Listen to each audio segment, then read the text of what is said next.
Lumakas pa at itinaas na sa typhoon category ang bagyong Goryo habang kumikilos pa kanlurang bahagi ng karagatan ng bansa. Wala pa ring direktang epekto ito pero mataas ang tsansa ng pag-ulan sa kanlurang bahagi ng Pilipinas dahil pa rin sa southwest monsoon.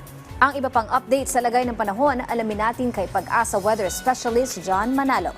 Magandang umaga po. Magandang umaga po, Ma'am Leslie, at ganoon din po sa ating mga taga-subaybay. Kaninang alas 3 ng umaga ay minonitor na natin at sa kasalukuyan itong si Typhoon Goryo ay nasa 755 kilometers east ng Itbay at Batanes. Ito ay may taglay na lakas ng hangin malapit sa mata ng bagyo na 120 kilometers per hour at gustiness or pagbuso na umaabot ng 150 kilometers per hour. Yes po, nagmumove ito pa kanluran, westward, pero generally northwestward yung magiging ito papunta dito sa Taiwan. Pero hindi ito maglalandfall sa atin at wala itong magiging direktang epekto sa ating bansa. At hindi rin ito ma-enhance o mapapalakas yung southwest monsoon.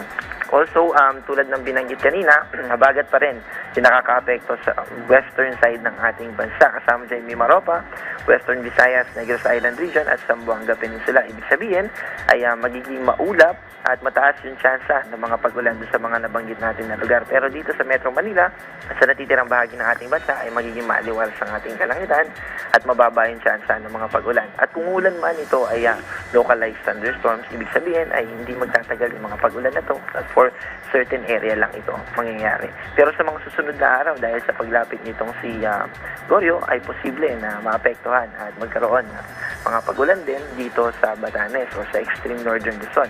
At mas mag-iibayo naman o mas malalakas kasi noong mga nakarang araw itong habagat ay hindi ganun kalakas yung impluensya. Bali konti kasi yung moisture na dala-dala nito kaya kahit habagat yung nakaka-impluensya sa atin ay hindi ganun kalalakas yung mga pag-ulan. Pero unti-unti ay madadagdagan yung mga lugar na kung saan magkakaroon na tayo ng mga pag-ulan dahil sa habagat sa mga susunod na araw hanggang sa Friday. At yan po yung ating update mula sa DOST Pag-asa. Maraming salamat Pag-asa Weather Specialist John Manalo.